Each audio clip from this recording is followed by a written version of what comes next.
frappé le rocher. Des fois. Croyez-vous que de ces rochers sortira des sorts?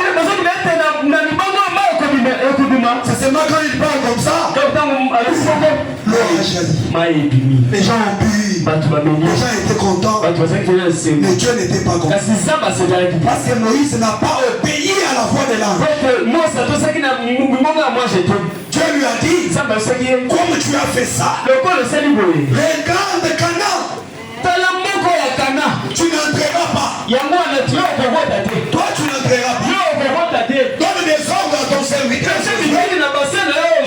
C'est celui qui va faire entrer Israël. Amen, amen. Et avant que Moïse le meure, étant un prophète, il fait la promesse de la naissance de Jésus. Qu'est-ce qu'il dit au peuple d'Israël? Deutéronome chapitre 18, verset 15. Moïse parle en ces termes. L'Éternel ton Dieu te suscitera du milieu de toi d'entre tes frères un prophète comme moi, et vous l'écouterez. Acclamons le Seigneur. Quand Moïse parle ici, il dit quoi? Dieu suscitera un prophète. Parce que Israël ne croyait qu'au prophète. Et les prophètes là, seulement ceux qui naissaient au milieu d'eux. Amen, amen. Moïse a fait la promesse. Et quand Jésus devait venir, il devait venir comme un prophète. Alléluia. C'est comme ça que les musulmans, ils croient que Jésus c'est un simple prophète.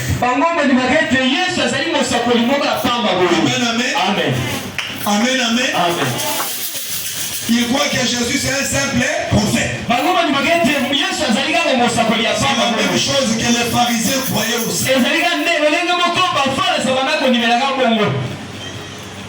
Jésus est venu sous la promesse de Moïse.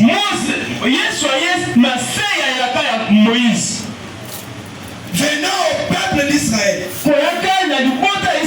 Il ne venait pas pour les gentils. Il venait pour Israël. Jésus venait pour qui? Pour Israël. Jésus ne venait pas pour moi et pour toi. Est-ce qu'on s'entend bien? Jésus venait pour Israël. C'est comme ça les gens qui croient au Dieu des Noirs.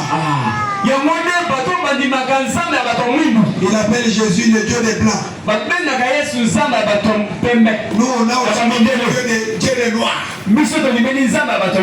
Est-ce que le Dieu des Noirs t'a créé? Comment il peut devenir Dieu pendant qu'il a été aussi mis au monde?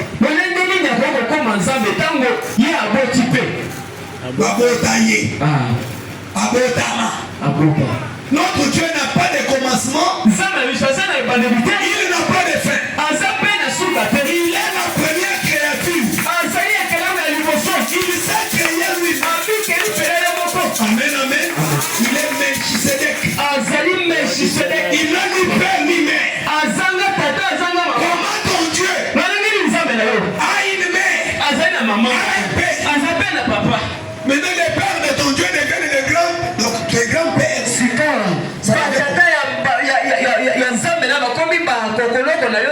Amen, amen. Jésus vient. Israël l'attendait de sa manière.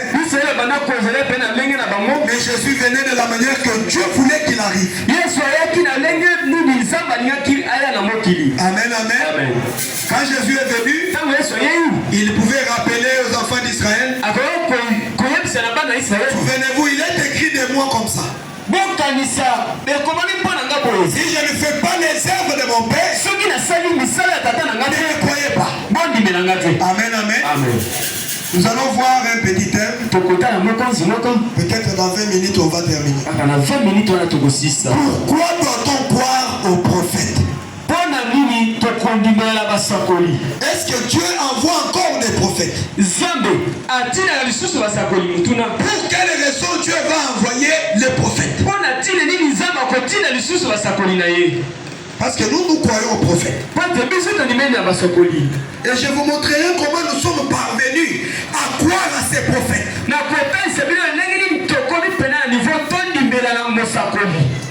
Est-ce que vous comprenez? C'est maintenant que je vous dis, nous commençons à apprendre maintenant du message.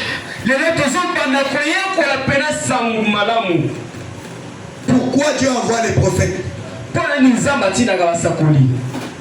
Dieu a un secret pour chaque âge de l'église. Dites amen. Il y a eu 7 âges des églises. Bique côté.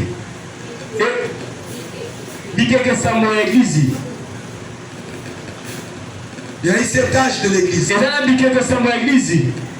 Et chacun de ces âges avait une promesse spécifique. Donc, et la kamoko ya koke sana na ya keke mususu. Amen, amen. Prenez avec moi Apocalypse chapitre 3. Apocalypse chapitre 3. Maintenant vous commencez à prendre le message, c'est quoi? Et non, vous avez pour la sang, vous allez lire. Écoutez. J'ai dit Apocalypse. Apocalypse. Apocalypse chapitre 3. Apocalypse chapitre 3. Commençons par le verset 14. Verset 14. Vous pouvez commencer à lire même par le premier verset.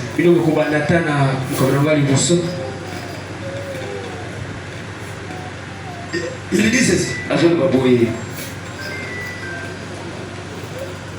Le premier verset dit ceci. Écrit à l'ange de l'église. Non, commençons même par 14. Écrit à l'ange de l'église de Laodicée. Amen, amen. Cet ange auprès duquel on doit écrire, c'est un prophète. Un jour, Jean le révélateur avait vu Dieu assis sur son trône, ayant 7 étoiles dans ses mains. Et ces 7 étoiles représentaient les 7 messagers que Dieu devait envoyer.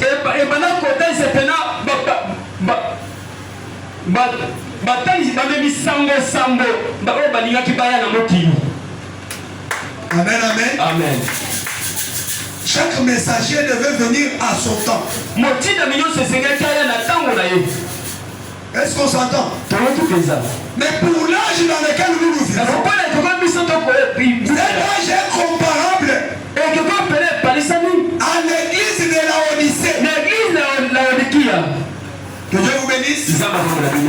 Est-ce que ma leçon est difficile? L'âge dans lequel nous vivons, il est comparable à l'église de Laodicée.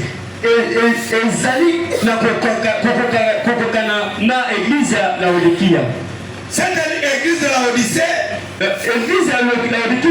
existé dans l'Asie mineure. Mais les caractéristiques de cette église-là correspondent correctement à l'âge dans lequel nous vivons. C'est comme ça que Dieu dit à Jean. Écrit à l'ange de l'église de Laodicée. Voici ce que dit l'Amen. Les témoins fidèles et véritables.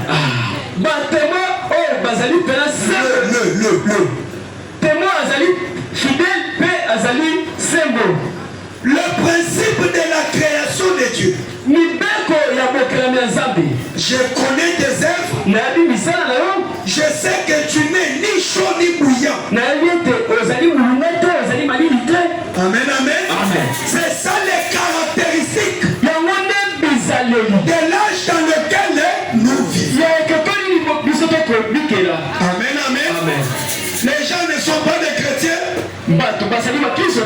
Les gens ne sont pas des athées.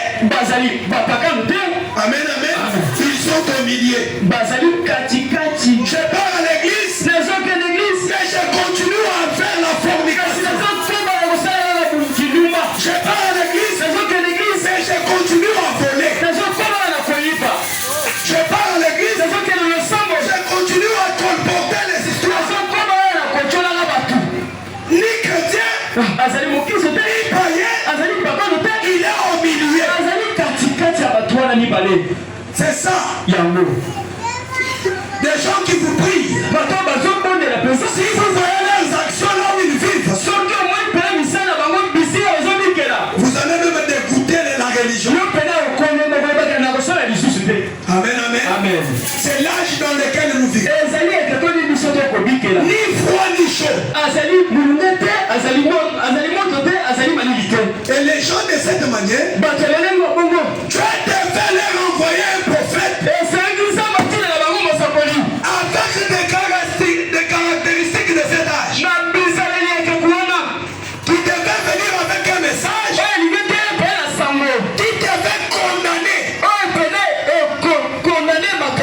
qui devait condamner les mauvaises actions de cet âge.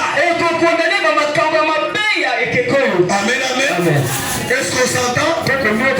L'âge dans lequel nous vivons, il est comparable à l'église de la Odyssée. Les gens ne sont pas des païens, ils ne sont pas des féticheurs, ils ne sont pas des chrétiens, mais ils pensent être chrétiens. Mais leur vie prouve le contraire. Amen. Tu n'es ni chaud ni bouillant. Puisses-tu être froid ou bouillant. Abizana atamoto ozala mulunge. Ainsi, parce que tu es tiède et que tu n'es ni froid ni bouillant, je te vomirai de ma bouche. Celui qui parle ici, c'est le Dieu créateur. Comme tu n'es ni chrétien ni païen, il te vomira. Tu arrives à la fin de ta course. J'étais pasteur.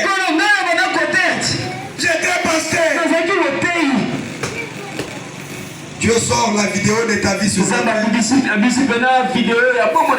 Il te montre comment tu dérangeais les petites filles d'autrui. Il te montre comment tu escroquais l'argent de tes croyants. Il te montre comment tu critiquais des croyants auprès des autres croyants. Et à la fin, il te vomira.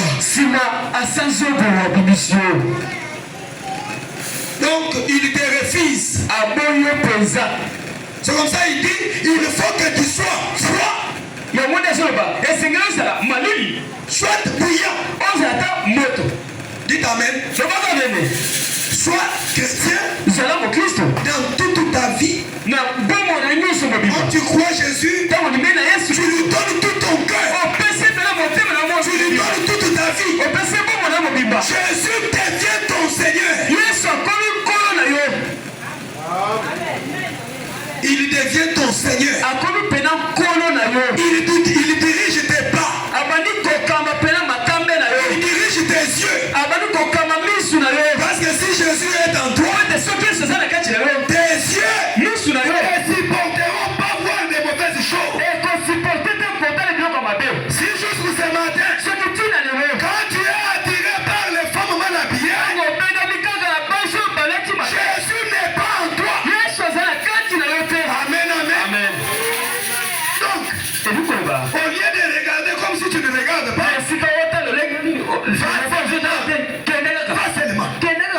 c'est comme ça que j'ai toujours conseillé aux gens. Il faut soit être chrétien, soit être païen. Parce que ça ne sert à rien de jouer la double face. Ça ne sert à rien. Tu pars à l'église, religion. Ça ne sert à rien. Quand il faut refuser Jésus, aller dans les bars, danser avec les femmes nues, entrer dans les hôtels de la ville, coucher toutes les pites. Ah, quand même tu sauras qu'à la fin de ta vie tu vas te perdre.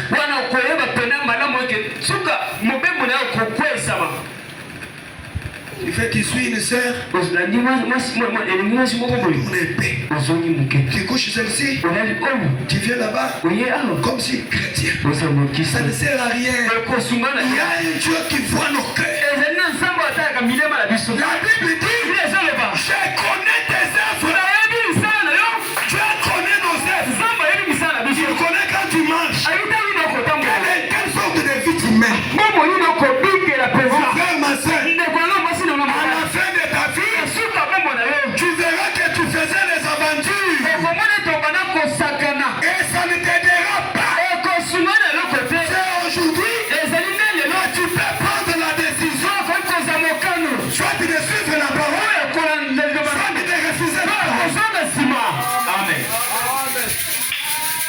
Je connais tes œuvres. Tu n'es ni chaud, ni froid. Parce que tu dis, je suis riche. Je suis riche. Je n'ai besoin de rien. Tu appelles quelqu'un, viens aussi dans notre église. Alors mon nom soit dans notre église. Nous les gens de Bima, on ne communie pas avec notre église. C'est hier que je parlais à une jeune fille. Je l'ai invitée, elle me dit non, nous aussi. Je lui ai dit, ma soeur, tu as déjà parlé avec les morts? Est-ce qu'ils peuvent te dire que là-bas on voit les églises? Quand tu meurs, là-bas il n'y a pas pasteur, il n'y a pas papa, il n'y a pas maman. Tu seras toi-même devant tes propres âmes. Est-ce qu'on peut dire amen à ça? Amen, amen. Là-bas il n'y a pas papa, il n'y a pas maman. Oh, pasteur Félix, il n'est pas là. C'est comme ça que frère Madame dit, Jésus ne viendra pas nous juger par rapport aux églises que nous appartenions. Est-ce qu'on s'entend? Il viendra te juger de ce que tu as fait avec sa parole dans ton cœur. Amen. Est-ce qu'on peut acclamer le Seigneur? Ne dormez pas. Je t'en pour finir. Amen, amen. Et Dieu a fait la promesse pour le temps de la fin.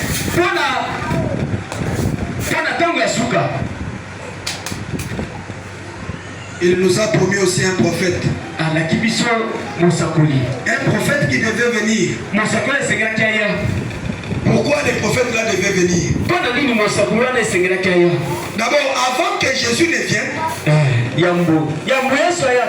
Dieu avait fait la promesse d'un prophète qui devait venir. Et ce prophète était le prophète Jean.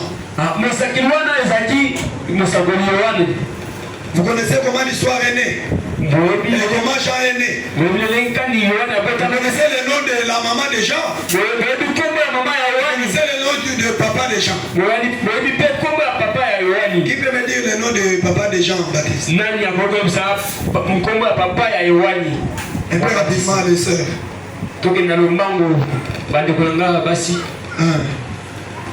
Mets-toi debout. C'était qui? Applaudissons pour elle.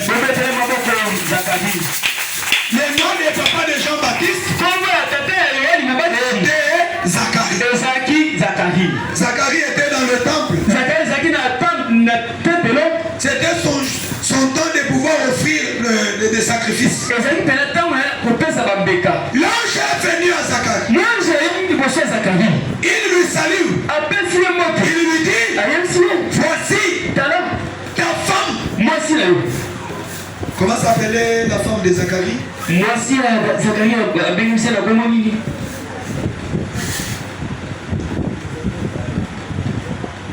Comment elle s'appelait? Elisabeth. Amen. Amen. Ta femme Elisabeth. Moi aussi, Elisabeth. Qui est stérile. Elle enfantera un fils. Tu lui donneras le nom des gens. Le pasteur Harry. Pasteur Asoki. Là, je sais c'est quoi ça. Moi, Pas que je viens de la part de Dieu. Pour que tu saches que ce que je te dis est la vérité. Tu seras mioué. Tu ne parleras plus jusqu'à la naissance de cet enfant. Amen, amen. Zacharie est rentré chez lui. Il trouve sa femme Elisabeth.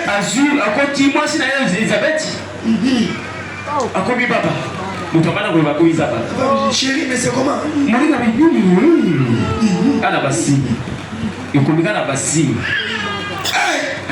Qu'est-ce qui t'est arrivé?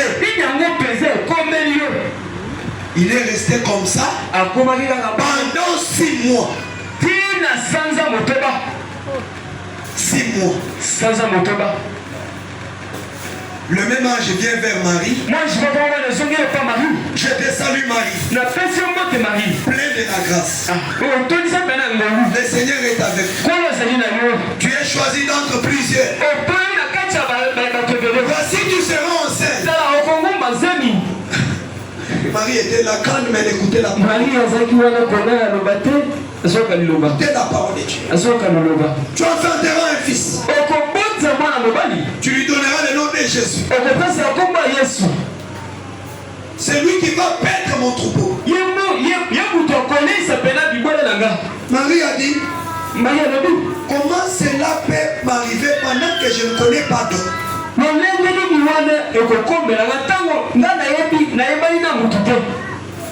Le Seigneur enverra la puissance du Saint-Esprit sur toi. Tu seras enceinte. Écoutez Marie, qu'il me soit fait selon la volonté de Dieu.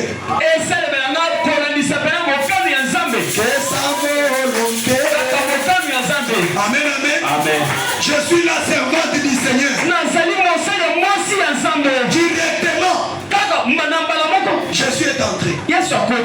Vous voyez, c'est de cette manière-là que Dieu voulait que l'homme et la femme mettent au monde.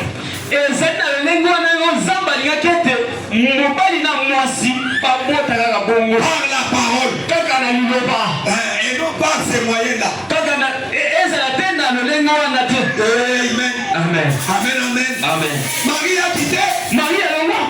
Jean-Baptiste avait 6 mois dans le ventre de sa maman. Il est parti vite voir sa sœur. Bonjour grande sœur. Comment ça va? Il dit je vais bien. Il dit moi je suis venu t'annoncer une fête. Qu'est-ce que ma sœur? Elle était déjà comme ça. 6 mois. Il dit, un ange m'est apparu. Il m'a dit que je vais devenir la maman de Jésus, le sauveur du monde. Quand Marie prononce le nom de Jésus dans sa bouche, Jean-Baptiste entre en onction dans le ventre de sa maman.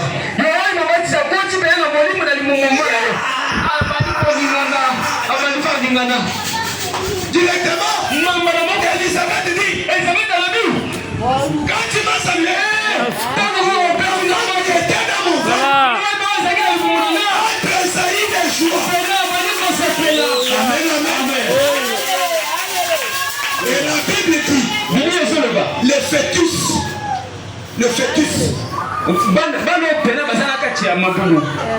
Jean-Baptiste, à l'âge de 6 mois, a été rempli du Saint-Esprit.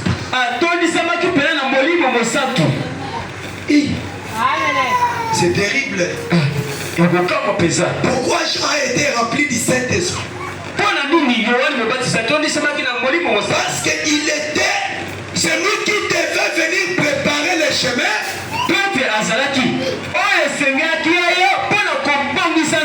Avant que Jésus ne vienne. Alléluia. Amen. Chaque fois, quand Jésus fait venir, Dieu envoie toujours un prophète. Et le prophète, il va pour prêcher la parole. La parole qui doit purifier la vie des gens. La parole qui doit préparer le peuple de Dieu à recevoir Jésus. Amen, amen. Amen. Jean-Baptiste, il était le prophète de Malachie 3. Amen. Amen. Il devait venir prêcher la parole pour amener les pharisiens. Les pères là, et qui étaient dans la loi de Moïse. Moïse a dit, quand lui est apparu, il a dit, aplanissez le chemin du Seigneur. Laissez la mauvaise vie. Laissez la critique. Laissez porter des coups de jus. Prêchez avec la colère. Et les gens venaient écouter la parole. Les soldats lui ont posé la question. Mais nous les soldats, qu'est-ce que nous pouvons aussi faire? Il leur dit, contentez-vous de vos soldes. Mais aujourd'hui les soldats ne se contentent pas de leurs soldes. Ils en route pillage. Il se paye lui-même. Contentez-vous de vos soldes. Les pharisiens sont venus là. Nous aussi. Qu'est-ce que nous pouvons faire? Jean leur dit, reste les vipères. Mon moto est nyoka. Wana solo bela batu. Bangobe babandi babandi. Mon moto est nyoka. Nani atangi sibino bokima kanza wa soya. Alléluia. Et ils n'ont pas frappé. Si aujourd'hui, un pasteur vous appelle reste les vipères. Église érotique à la pompe. Église présente. Méditant les gens venaient. Il a prêché la parole. Il dit, la cognée est déjà sur les racines de l'arbre. Amen, amen. Amen. Et les gens venaient, se faisaient baptiser. Jean a préparé la voie pour que Jésus vienne. Est-ce que vous entendez? Est-ce que vous entendez? Donc pourquoi le prophète doit venir? Il doit venir préparer le peuple à recevoir Christ. Parce que le prophète, il a la capacité d'écouter ce que Dieu lui parle. Et il fait interpréter ça au peuple. Amen, amen. Amen. Est-ce que Dieu ne parle qu'à Moïse? Est-ce qu'en ce temps, Dieu n'a envoyé que Branham? Corée et Dathan. Ils se sont révoltés. Ils ont révolté 250 croyants.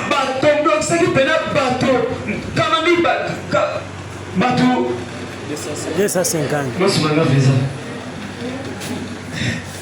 Kamami Balé, Merci.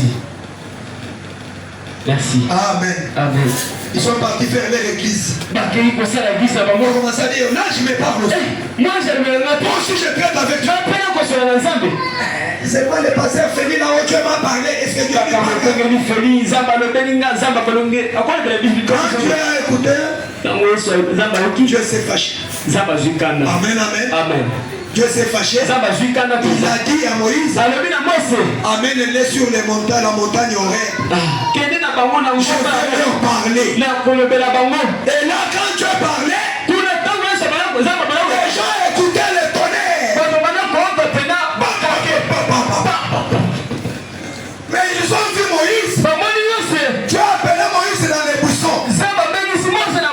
Parce que c'était un disciple. Il y avait une montagne. Et il y avait un feu qui était là-bas. Et le fumée montait comme ça, descendait dans le feu. Ils ont écouté. Moïse a écouté Dieu l'appeler, monte ici. Il est parti. Il entre même dans le feu. Il se perd dans le feu. Là-bas Dieu commence à lui dire, prends les tables de la loi.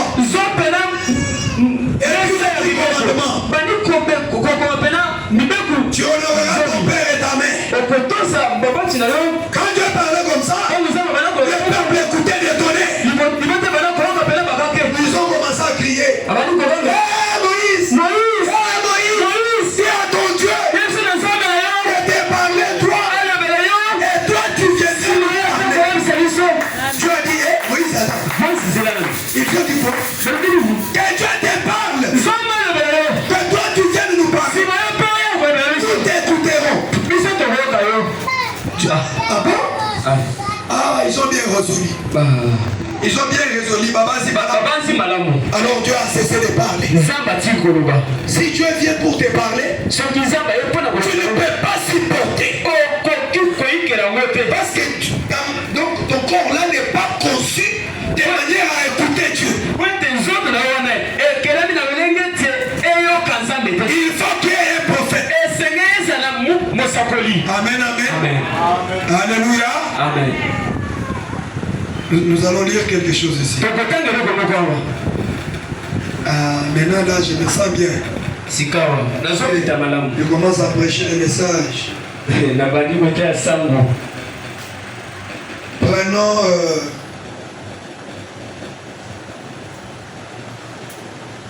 la voix du signe.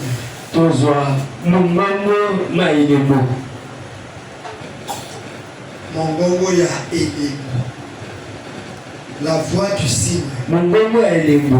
Écoutez les paragraphes 82. Dieu traite avec un individu. Moko.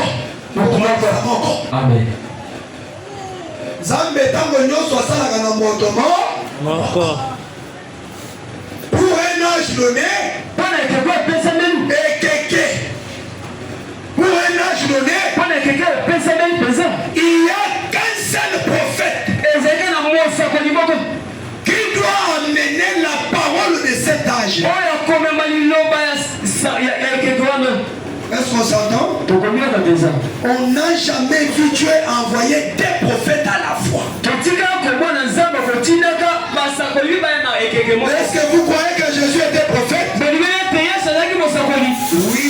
Croyez-vous que Jean-Baptiste était prophète? Oui. Mais vous savez ce qui s'était passé? Quand Jean baptisait les gens, il a vu Jésus venir. Jean regarde. Il dit aux gens, voici l'agneau de Dieu. Tous les péchés du monde. La mission des gens est terminée. Amen. Dieu ne pouvait pas garder Jean et Jésus sur la scène. Il fallait qu'un prophète reste sur la scène. Dieu a permis. Quand Jean a fini son travail, Dieu a laissé, on a arrêté Jean. On l'a mis quoi dans les cachots? Et Jésus maintenant est resté sur la scène. Jean dans les cachots, il s'est posé des questions. Est-ce que réellement c'est Jésus que j'ai montré là? Lui aussi. Il a appelé encore, il avait encore ses disciples. Jean avait aussi ses disciples. Il venait. Timba, Zouzi, Kazadi, Moutombo. Allez demander d'abord à ces messieurs-là. Est-ce que c'est lui qu'on attendait? Ou bien il y a un autre? Les prophètes étaient dans la confusion. Amen, amen.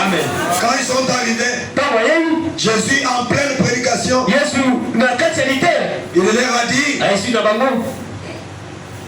Asseyez-vous là-bas et regardez ce qui se passe dans la réunion. Et vous irez lui dire. Parce que ici les aveugles voient. Les boiteux marchent. Les stériles enfantent. Ça, ce sont les œuvres de Christ. Amen, amen. Dieu travaille avec un individu. Retenez ça. Retenez ça. Dans une église locale, Dieu travaille avec un individu. Un seul pasteur. Si vous voyez un autre prédicateur, commence à vous suivre. Il fait les choses que votre pasteur ne fait pas. Venez l'accuser chez votre pasteur. Parce que dans une église locale, Dieu travaille avec un seul individu. Frère Madame dit, s'il y a des têtes, il y a des opinions. Est-ce qu'on s'entend? Est-ce qu'on s'entend? Du temps de Moïse, Moïse était le seul messager, le seul prophète. Voyez, remarquez donc ceci. Il essayait d'attirer l'attention du prophète.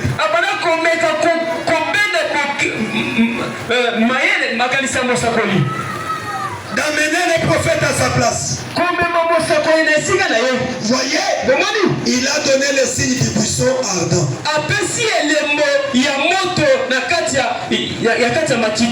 Maintenant, Dieu va parler selon sa parole promise. Dieu parle à Moïse selon sa parole promise.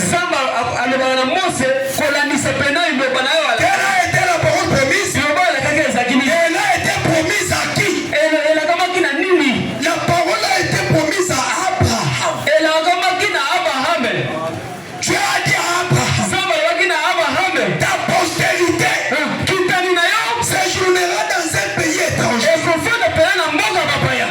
Et quand Dieu parlait comme ça, Dieu avait déjà vu la fin. Il avait déjà vu la scène, comment Joseph devait être vendu. Amen. Amen. Il avait vu comment Israël devait se retrouver là-bas. Et il a dit, on t'a marqué. Voici je descendrai. Quand vous voyez la présence d'un prophète, c'est Dieu qui vient vers son père. Alléluia. Un jour, alors que Moïse était déjà grand, il avait déjà 40 ans. Il n'aimait pas encore comment voir ou comment traiter ses frères.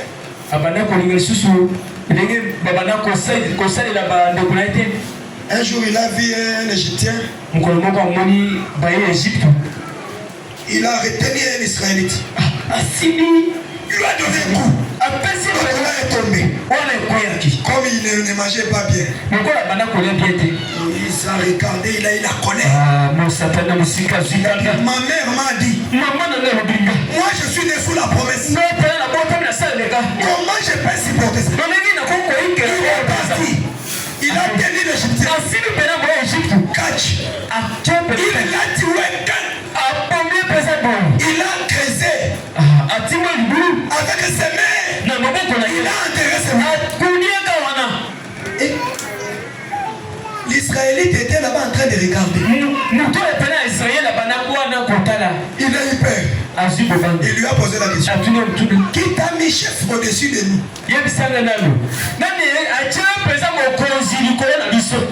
Tu vas me tuer comme tu as tué. Moïse a écouté ça. Il a dit, oh, les Égyptiens l'entendront. Laisse-moi fuir. Il a fui. Amen, amen. Il est parti loin. Il s'est marié à Sephora. Donc il a même mis au monde tout ça. Un jour il était devenu un travailleur de son beau-père. Alors il était en train de faire paître le troupeau. Si tu es fatigué, tu dis à l'autre de venir. Il était en train de faire paître le troupeau de son beau-père. Directement il a vu dans un buisson un feu. Le feu, la voix sort dans le feu. Moïse, ôte tes souliers. Parce que l'endroit où tu te tiens, c'est un endroit saint. Moïse a ôté ses souliers. Il s'est agenouillé. La voix dit à Moïse, selon la promesse de Dieu, j'ai vu la souffrance de mon peuple. Alléluia. Tu agis toujours selon ses promesses. Même le message que nous avons reçu en cet âge, c'est selon la promesse que Dieu avait promise. Nous n'avons pas pris ça comme ça au hasard. Amen, amen. J'ai entendu les souffrances. J'ai entendu les cris que les Égyptiens les font pousser. Moïse, je suis descendu pour les délivrer. Mais je vais les délivrer comment? Au travers de toi, Moïse. Amen, amen. Attention. Attention. Ne nous dénigrons pas les uns les autres. Tu vois quelqu'un qui est mal habillé, tu commences à le dénigrer. Tu ne connais pas. Amen, amen. Tu es te visiter au travers de ton frère. Tu es te visiter au travers de ta soeur. Faites attention. Amen, amen. Moïse est venu à 80 ans. Il était déjà fatigué là-bas. Il vient trouver un pharaon là. Il lui dit, Dieu m'a envoyé pour libérer le son. Là, il a regardé. Il a posé, où est ton armée? Il dit non. Dieu m'a envoyé pour libérer son peuple. Avec un bâton. Avant que Moïse ne parte, Dieu lui a montré sa gloire. Moïse était en train de bégayer.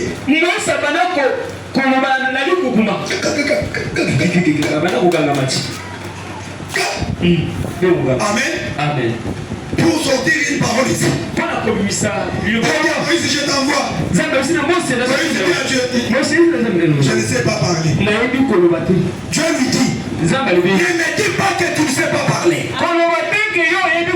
Parce que je vais t'envoyer. Tu iras libérer mon peuple. Qui a fait la bouche? Qui a fait la bouche?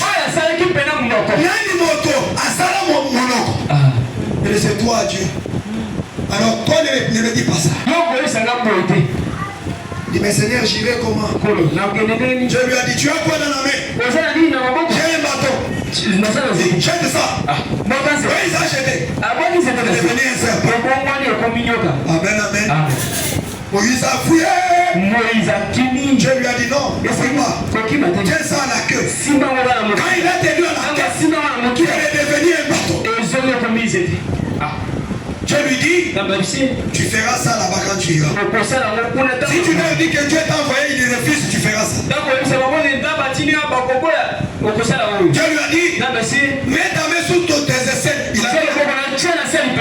Quand il est retiré, la main était couverte de lèpre. Il commence à pleurer, Dieu lui dit, quand il retourne, il ressort, sa main est purifiée. Dieu lui dit, ce sont les deux signes que je te donne. Quand Dieu nous envoie, il fait alliance avec nous. Et quand vous aussi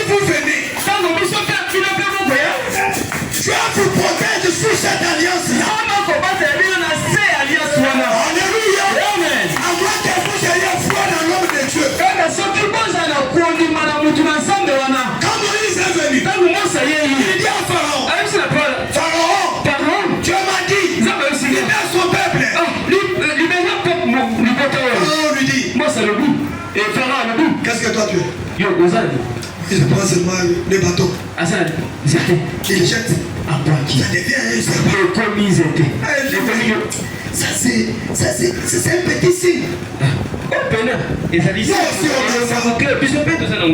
Il a appelé les Égyptiens. Allez-vous aussi venez.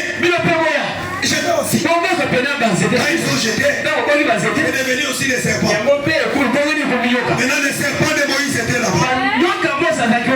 Il était en train de regarder les deux serpents. Regarde ceci. En train de marcher.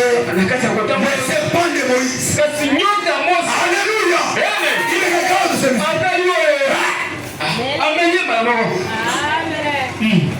Les Égyptiens étaient là. Il a amené mon serpent.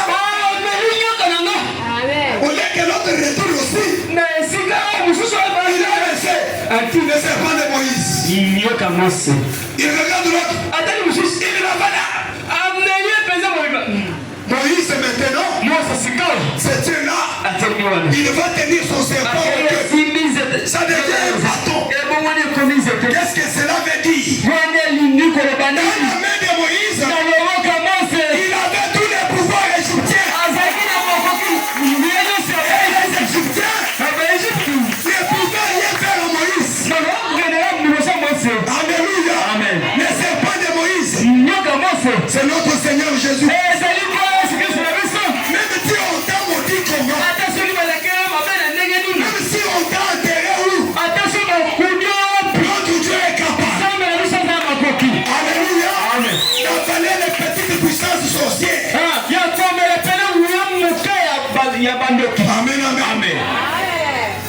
Et Moïse a sorti le peuple d'Israël. Maintenant Jésus devait venir. Je finis dans 5 minutes. Regardez bien, dès que les 5 minutes, je termine.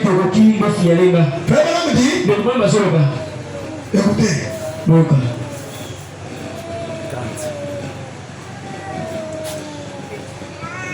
Nous avons dit Dieu traite avec combien de personnes? Une seule personne.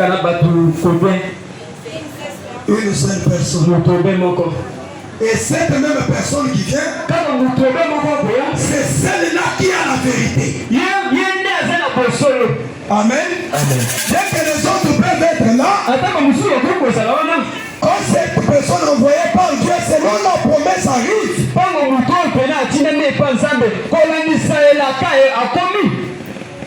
c'est lui qui a la vérité. Tout ce que les autres prêchent, c'est le mensonge. Quoi que ça peut paraître vrai. Est-ce que vous croyez ça? Écoutez. La Bible dit, Dieu lui-même dit qu'il ne fait rien sans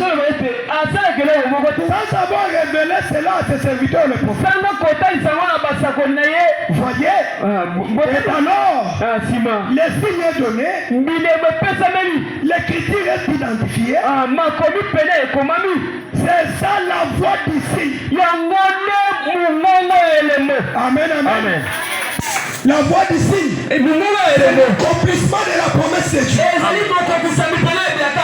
Parce que quand Dieu promet, c'est une voix. Les signes, et quand il y a quelqu'un qui va accomplir cette écriture.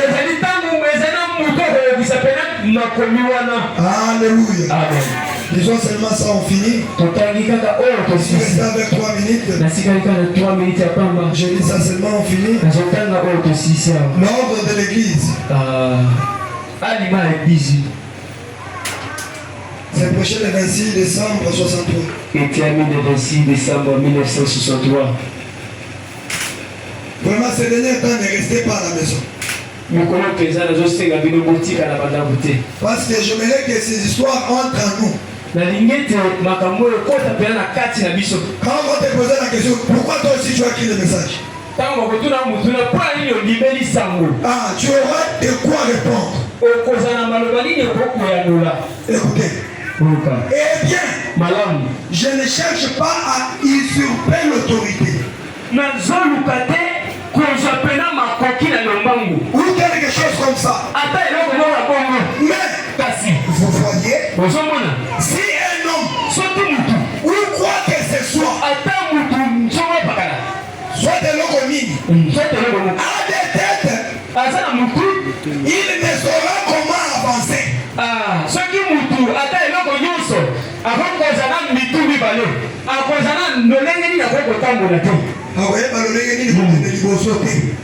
Alléluia. Amen.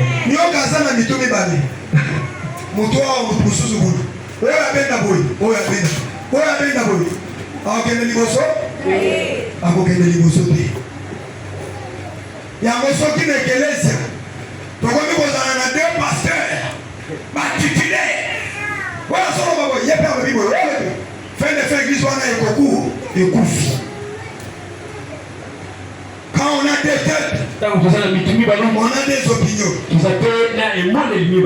Dieu n'a jamais eu des têtes dans son église. Dites amen. Dites amen. Même dans un âge levé, Dieu n'a jamais eu des têtes. Il n'y a qu'une seule tête qui avait la vérité. Il dit jamais. Il a eu une seule tête. Dans chaque génération, il a toujours traité comme nous l'avions étudié dans les Écritures. C'est toujours avec un seul individu qu'il traite. Alléluia. Amen. C'est toujours avec un seul individu que Dieu traite. Amen. Parce que quand vous avez des hommes, vous avez des opinions.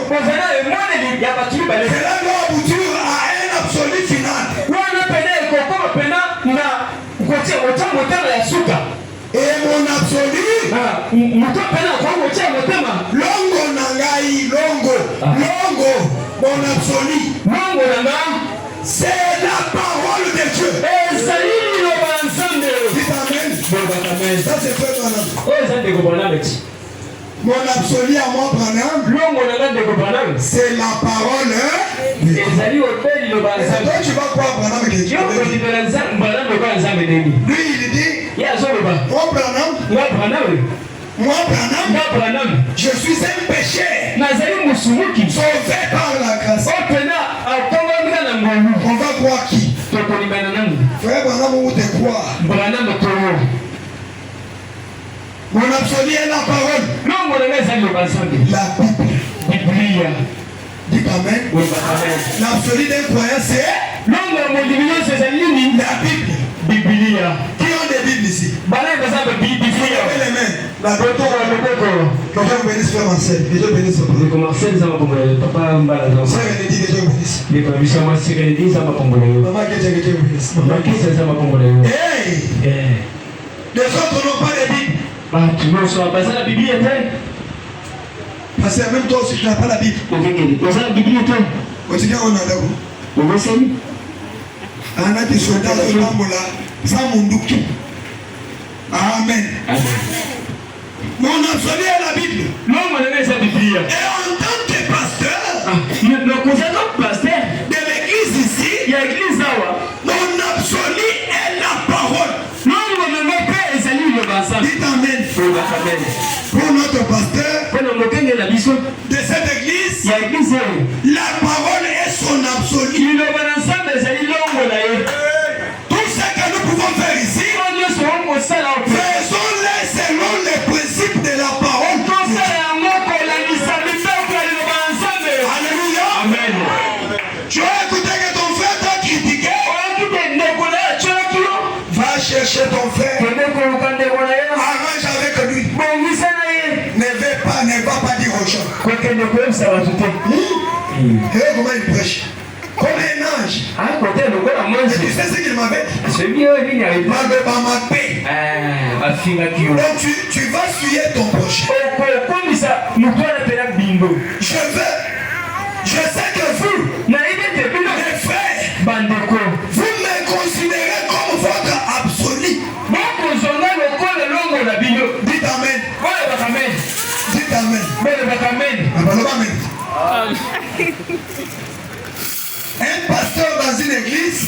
l'église, il doit être considéré comme un absolu. Quelqu'un sur qui les gens peuvent compter. Amen. Tant que je suis Dieu, comme Paul le disait dans les Écritures, comme je suis Christ, acclamons le Seigneur, acclamons le Seigneur, poussons les cris de joie. Le conseil est donné. Le conseil est donné. Vous ne devez que suivre la parole de Dieu. Vous devez suivre la parole parce que c'est celle la parole qui a la vie éternelle à vous donner. Votre foi doit être basée sur la parole. Amen, amen. Vous devez croire votre pasteur, mais votre folie doit être la parole. Le pasteur, c'est une personne. Il peut tomber. Mais ce n'est pas parce que le pasteur est tombé. Donc si tu vas tomber, si le pasteur tombe, et toi tu as la parole de Dieu, tu peux venir élever les bras. Tu peux venir le relever. Amen, amen. Le pasteur n'est pas un seul saint. Tous nous sommes les enfants de Dieu. Nous devons avoir la connaissance de la parole pour que cette parole nous aide tous. Amen, amen. Pour ce matin, que Dieu vous bénisse. Je vous invite à venir mardi. Venez mardi, nous allons prier le Seigneur. Venez jeudi. Cette semaine qui commence là, nous allons parler de ce qu'est un prophète.